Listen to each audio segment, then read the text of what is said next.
ఒకప్పుడు నాన్ వేసిన యూట్యూబర్ అన్వేష్ వీడియోలంటే ఒక క్రెడిబిలిటీ ఉండేది.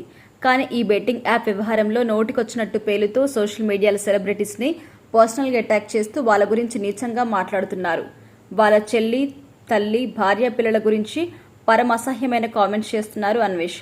తానొక్కడే సంపాదించుకుని ఎదగాలి, కానీ వేరే వాళ్ళెవరు కూడా సంపాదించుకోకూడదు, వాళ్ళు పాపులర్ కాకూడదు అన్న చందంగా రోజుకు సోషల్ మీడియా సెలబ్రిటీ గురించి వీడియో చేయటం, వాళ్ళని జైల్లో వేసినట్టుగా ఒక థంబ్నెయిల్ పెట్టడం, అన్ని కోట్ల స్కామ్, ఇన్ని కోట్ల స్కామ్ అంటూ వరుస వీడియోస్తో మిలియన్ వ్యూస్ సంపాదిస్తున్నారు అన్వేష్.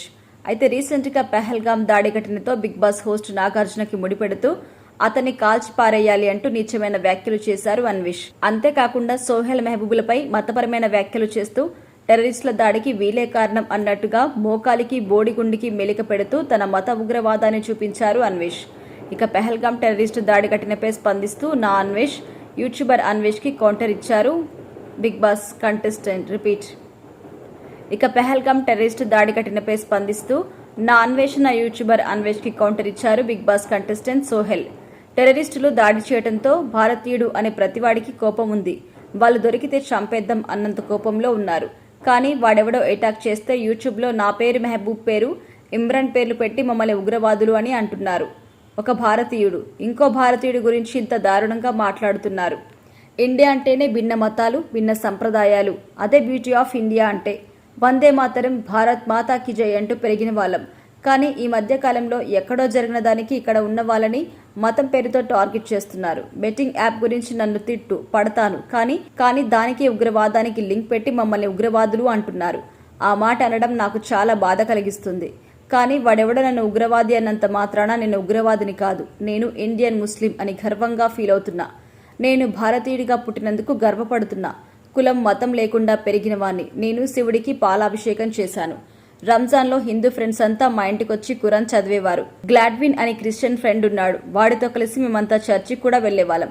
కొండగట్టుకు వెళ్లి పూజలు కూడా చేశాం. అలాంటి వాతావరణంలో పెరిగిన ముస్లింని నేను. అలాంటి నన్ను పట్టుకుని ఉగ్రవాది అంటున్నావు. ఒక ఇండియన్ అయి ఉండి మరో ఇండియన్ పై ఉగ్రవాది ముద్ర వేస్తున్నావు. నీకు యూట్యూబ్ ఛానల్ ఉంది కదా అని చెప్పి ఇష్టం వచ్చినట్టుగా మాట్లాడుతున్నావు. మనలో మనం కొట్టుకుని చచ్చేలాగా చేస్తున్నావు. మతం పేరుతో విద్వేషాలు రెచ్చగొడితే ఏమొస్తుంది, ఏం సాధిస్తావు? టెర్రరిస్టులకి మతం అనేది ఉండదు. మొన్న ఒక భర్తని ఘోరంగా ముక్కలు ముక్కలు చేసి డ్రమ్ములో వేసింది. అది క్రూరత్వం. ఆ క్రూరత్వానికి మనం టెర్రరిస్ట్ అని పేరు పెట్టాం. అది మతం కాదు. ఇస్లాంలో నేను పుట్టించిన మనిషిని చంపే హక్కు లేదని ఉంది. ఇది ఇస్లాం మతం మాకు నేర్పింది. ఆ నా కొడుకులు రియల్ ముస్లింలు కాదు. నా తల్లిని పోగొట్టుకుని నేను 5-6 నెలలు అవుతుంది. కానీ నాకు టెర్రరిస్ట్ మరక అంటిస్తూ ఆ వైజాగ్ యూట్యూబర్ నన్ను దొంగ కొడుకులు అంటూ కూడా వీడియో పెట్టాడు. ఆ వీడియో చూసి చాలా బాధపడ్డాను. వాడికి ఫోన్ చేసి వీడియో డిలీట్ చేయరా అని అడుక్కున్నా. వాడితో గొడవపడలేను, వద్దురా అలా అనకురా అని అడుక్కున్నా. కానీ వాడు డిలీట్ చేయలేదు. ఒక్క మాట కూడా నేను తప్పుగా మాట్లాడలేదు. వాడికి ఏం మెసేజ్ పెట్టానో మీరే చూడండి. మా అమ్మ రీసెంట్గా చనిపోయింది. మీకు కూడా అమ్ముంది. అమ్మ ఎవరికైనా అమ్మే అని బతిమలాడుతున్నాను. నేను వాడితో డిస్కషన్ పెట్టుకోలేదు. నీకు వ్యూస్ కోసం నన్ను ఎంత తిట్టాలనిపిస్తే అంత తిట్టుకో. నా వల్ల నీకు వ్యూస్ వస్తున్నాయంటే నాకు సంతోషం.